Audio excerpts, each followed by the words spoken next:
Good morning. How are you guys? Okay, so welcome here in Say Hi at 5 Challenge, day 37. 37वां दिन आज. Days are moving pretty fast. 37 दिन हो गए और अभी तो हो गया वो सब घुस गया, लगता है कि बॉडी क्लॉक सेट हो गया धीरे धीरे. एंड यस, जल्दी जल्दी जैसे दिन जा रहे हैं, जल्दी जल्दी इसका मतलब ये है दिन अगर जल्दी जा रहे हैं, पता नहीं चल रहा है दिन जा रहे हैं, तो ये रूटीन का हिस्सा हो गया. जो चीज़ नई नई होती है उसे उसके लिए इंतज़ार होता है, उसके लिए एक्साइटमेंट होती है. अब अगर दिन का पता नहीं चल रहा है कि 37 दिन कब हो गए, तो इसका मतलब ये है कि हम इसमें अभी ढल चुके हैं ये नई चीज़ में. अगर हम लोग ये कर रहे हैं तो दो चीज़ें बनती तो है. एक तो ग्रैटिट्यूड है कि यस, हम लोग उठ पा रहे हैं, हम लोग यहाँ आ रहे हैं और ये नई आदत को सीख रहे हैं. तो we should have that gratitude for each day, each passing day. Yes, हम लोग कर पा रहे हैं, हम लोग ये पावर आवर का इस्तेमाल कर पा रहे हैं. So that's one thing, gratitude. और दूसरी चीज़ ये है कि ये पावर आवर मिल रहा है, जो एक्स्ट्रा टाइम मिल रहा है दिन का, उसका इस्तेमाल करना. तो उसका भी इस्तेमाल सही से होता है. तो इसका लेट्स से अगर सही से इस्तेमाल कर पाते हैं तो कुछ फ़ायदा है इसका, इस जल्दी उठने का. तो दोनों चीज़ें हैं, एक ग्रैटिट्यूड है और सही से इस्तेमाल करना है. ग्रैटिट्यूड हर चीज़ में होना चाहिए ना. हम लोग हमेशा कहते हैं, हमारी सभ्यता में तो ग्रैटिट्यूड बहुत बहुत जुड़ा हुआ है, because it takes us closer to God. शांत बना देता है, कंटेंट बना देता है कि छोटी छोटी चीज़ों में हम लोग जब आभार प्रदर्शित करते हैं, कृतज्ञ होते हैं कि हाँ, ये चीज़ मुझे मिली है. I am happy to have this thing. I am happy that I can wake up early. I am happy that I can have a good cup of tea. I am happy that I have food today. I have shelter today. और ये तो बहुत बड़ी बात है. जैसे छोटी छोटी चीज़ें होती है, छोटी छोटी बातें होती है, तो हमारी संस्कृति में उसके लिए भी हमेशा ग्रैटिट्यूड के लिए कहा जाता है. हम किताबें पढ़ते हैं, किताबों की पूजा करते हैं, वेपन्स की पूजा करते हैं, शस्त्र की, हम टूल्स की पूजा करते हैं. और ये पूजा करने के लिए एक एक दिन होता है जैसे, लेकिन फिर भी आए दिन के दिन भर के जो भी हमारा रूटीन होता है उसमें भी बहुत सारी चीज़ें होती है जिसका हम ग्रैटिट्यूड करते हैं, जिसको शुक्रिया अदा करते हैं हम. और ये शुक्रिया अदा करना बहुत ज़रूरी हो जाता है, क्योंकि इससे हम भी शांत हो जाते हैं कि एक चीज़ हमने एक बहुत मन से किसी चीज़ का शुक्रिया अदा किया, मतलब वो चीज़ पाकर हम बहुत खुश हैं. अगर ये चीज़ जिंदा नहीं होती, चीज़ जैसे किताबें जिंदा नहीं होती, लेकिन एक शुक्रिया अदा करना.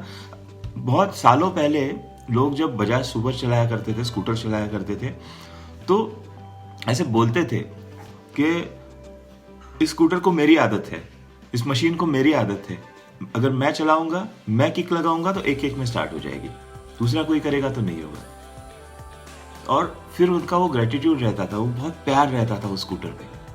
तो हर चीज़ के साथ वो प्यार, वो एक लगाव, वो बहुत ज़रूरी है. वो एक ग्रेटिट्यूड बहुत ज़रूरी है हर चीज़ के लिए. और ग्रेटिट्यूड से हम धीरे धीरे धीरे धीरे बहुत शांत होते जाते हैं, समझ पाते हैं कि हाँ, इस चीज़ की अहमियत है मेरी लाइफ में. और फिर हम उसका रिस्पेक्ट करना शुरू कर देते हैं. और ये स्टोरी जो मैं अभी सुनाऊंगा वो ग्रेटिट्यूड की स्टोरी है. वो स्टोरी मुझे पराग सर ने मेरे साथ शेयर की थी, बहुत दिनों पहले शेयर की थी. और आज कल अचानक मैं देख रहा था तो मुझे मेरे सामने आ गया, तो मतलब यस, ये स्टोरी अच्छी है, क्योंकि अभी तो 37 दिन हो गए. अभी वो ग्रेटिट्यूड तो होना चाहिए. इतने दिनों के बाद हम लोग भी जाग रहे हैं अगर तो इसकी अहमियत कहीं ना कहीं हम लोगों को मान लेनी चाहिए, रिस्पेक्ट करना चाहिए. तो सालों पहले भाई एक शिकारी था, और ये शिकारी तो शिकारी है, बहुत मंझा हुआ खिलाड़ी है. वो जंगलों में जाता, शिकार करता. और इस शिकारी की एक खासियत थी कि वो जब भी जाता कोई ना कोई शिकार लेके आता, और वो भी एक दिन में. ऐसा नहीं है कि वो गया 8-8 दिन तक गया और फिर 4 लोग लेके गया, ऐसा नहीं. ये अकेला बंदा, बिल्कुल अलोन, सोलो हंटर, जाता अपनी बंदूक लेके जंगलों में. ऐसे बिल्कुल प्लान करता कि सामने जैसे ही जानवर आता है, वो बहुत अच्छा एम था उसका, बहुत अच्छा निशाना था, निशाना लगाता और वो जानवर लेके ही आता, शिकार लेके ही आता. ऐसा वाला शिकारी था, बहुत मजा हुआ शिकारी. तो ये गया एक दिन जंगलों में, इस बार नए जंगलों में गया. घना जंगल था, उसने सोचा कि आ जाऊंगा एक दिन में। और लेकिन जिस दिन वो गया उस दिन जंगल में बारिश हुई थी। अब बारिश के समय क्या होता है कि जो भी जानवर होते हैं वो जानवर आमतौर पे जानवर पानी के लिए बाहर आते हैं, खाने के लिए बाहर आते हैं। अभी पानी की समस्या तो मिट गई होती है उनकी। जब बारिश होती है तो उनका जो भी हाइडिंग प्लेस होता है उसी के करीब पानी मिल जाता है उनके लिए, तो वो बाहर नहीं आते ऑब्वियसली। और जो हिरन विरन टाइप के जानवर होते हैं उनके लिए तो खाना मिल जाता है कहीं ना कहीं, क्योंकि घास चरते हैं वो लोग, तो वो बाहर नहीं आते। अब उस दिन भी वही हुआ, शिकारी को कोई शिकार नहीं मिला, कोई भी जानवर नहीं दिखा। बहुत ढूंढा उसने। वो आमतौर पे लोग जाते हैं जब शिकार करने तो पानी की जगह देखते हैं, पानी की जगह के आसपास का कोई पेड़ देखते हैं या हाइडिंग प्लेस देखते हैं, वहाँ पे अपना अड्डा जमा लेते हैं, बैठ जाते हैं और वहाँ से निशाना साधते हैं। अब ये पानी की जगह जहाँ पे है तालाब था, तालाब के पास कोई भी जानवर आने के लिए तैयार नहीं है, क्योंकि पानी की जरूरत नहीं है उनको। तो शिकारी का एक दिन ऐसे ही वेस्ट हो गया। उसने सोचा रात में तो आएंगे, बैठा रहा रात भर बेचारा, जो भी खाना लाया था साथ में वो खा लिया। अब रात को भी कोई आ नहीं रहा है, करे तो क्या करे, शिकार तो लेके जाना है मुझे। वो तो बात ही वो पे आ गई कि शिकार तो लेके जाना है। आज तक मैं खाली हाथ नहीं गया, बैठा रहा। दूसरा दिन आ गया। दिन भर में तो ऐसे जानवर बाहर निकलते नहीं है ज्यादातर, लेकिन फिर भी इसने सोचा कि मैं कुछ और जगह ढूंढता हूँ। ये दूसरी जगह गया, दूसरी जगह शिकार ढूंढने के लिए गया। दूसरी जगह बैठा रहा, चलो भाई यहाँ पे कुछ हो। वहां भी कुछ नहीं हुआ, कोई नहीं आ रहा है। दूसरा दिन ऐसे ही गया, खाना तो खत्म हो गया था, पानी था बहुत पीने के लिए, पानी पी लिया। जंगल में वैसे भी बारिश हुई थी, तालाब था, झरने थे, पानी पी लिया। अब दूसरी रात को तो कोई ना कोई आएगा, क्योंकि रात को जानवर बाहर निकलते हैं। कोई एक जानवर, किसी एक का शिकार करूंगा और लेके जाऊंगा, ये तो उसने ठान ली थी। अब देखा उसने कि ये जानवर आ रहा है कोई, तो वो हाथी था, हाथी के तो शिकार नहीं कर सकते। बैठा रहा, पूरी रात निकल गई, रात भर में एक भी शिकार नहीं मिला। अब 2 दिन हुए थे उससे बाहर निकले हुए, 2 दिन 2 रातें हुई थी, कोई भी शिकार नहीं मिल रहा था। पास का खाना भी खत्म हो गया था, पानी पिए तो कितनी दिन पिए, और रात भर जाग के आंखें पूरी सूज गई थी। ऑब्वियसली इतनी देर जागने के बाद और जिस मकसद के लिए आए थे वो मकसद नहीं मिल रहा है, शिकार नहीं मिल रहा है, तो ऑब्वियसली वो थोड़ा परेशान हो गया था, उब गया था, तंग आ गया था, तो गुस्सा भी था। तो नीचे उतर के अब इसने ढूंढना शुरू कर दिया, शिकार कहाँ मिल सकता है। और वो शिकारियों को पता होता है वो जानवरों के ट्रेल कैसे ढूंढने हैं, क्या करना है। तो लेकिन बारिश की वजह से सारे ट्रेल्स भी मिट गए थे। अब वो ढूंढता हुआ जा रहा था, उसने देखा एक हिरन है। एक हिरन कहीं तो घास खा रहा था। अब ये धीरे उस हिरन के पास जाने लगा। गन निकाली, उसको जब पता चल गया कि हाँ यहां से मैं निशाना लगा सकता हूं जहां से मैं दिख भी नहीं पाऊंगा, उसने निशाना लगा दिया। लेकिन हिरन बहुत चतुर था, पता नहीं कैसे उसको भनक लग गई, और जैसे ही ये बंदूक दागे हिरन भाग गया। इसने फायर तो किया था, निशाना चूक गया। पूरे जंगल में गोली की आवाज, सारे पंछी जानवर जो यहां वहां छुपे हुए थे वो भाग निकले। ये देखता है हिरन भाग गया तो इसका तो ईगो हर्ट हो गया, ऐसे कैसे हो गया। ये हिरन के पीछे दौड़ा बंदूक लेके, और 2-3 बार फायर किया, कुछ फायदा नहीं हुआ, हिरन निकल गया। अब ये तो पीछा करता रहा, थक गया बेचारा, खाना नहीं, पीना नहीं, नींद नहीं, हिरन भी हाथ से निकल गया। अब पानी से भी बहुत दूर आ गया था। अब करे तो क्या करे। अब बहुत ज्यादा फ्रस्ट्रेट हुआ था, डिप्रेस्ड हुआ था, डिसअपॉइंटेड था, गुस्सा था कि मुझे कैसे शिकार नहीं मिल रहा है। बहुत भूख लगी थी, और भूख और प्यास के सामने, नींद के सामने आप कुछ नहीं कर सकते, भले जो भी आपका मकसद हो, जो भी करे। तो ये बेचारा ऐसे बैठा रहा, फिर जाके थोड़ा और कुछ ढूंढा, हो बोला अब तो कुछ फल वल मिल जाए तो वो खा लूंगा। आगे गया और बहुत देर तक चलता रहा। 2-3 घंटे निकल गए ऐसे ही, और अचानक एक पेड़ के पास पहुंच गया। पेड़ इतना बड़ा भी नहीं था, लेकिन आम से लदा हुआ था, पके हुए आम। बहुत खुश हो गया, बिल्कुल मतलब ऐसे हाथ से निकाल सकते हैं, ऐसे लदे हुए आम से पेड़। आम निकाल लिया, पहले के 10 सेकंड में पूरा खत्म कर दिया आम, ऐसे पल्प, बहुत जूसी आम, मतलब दुनिया में आज तक जिंदगी में उसने इतना अच्छा आम नहीं खाया था, इतना अच्छा आम, बिल्कुल मतलब ध्यान ही नहीं था कैसे खा रहा है, क्या खा रहा है, बस खा रहा है, खाना है, मुझे भूख। तो पहला तो खत्म हो गया, दूसरा निकाला, छिलका निकाला, आम खा लिया।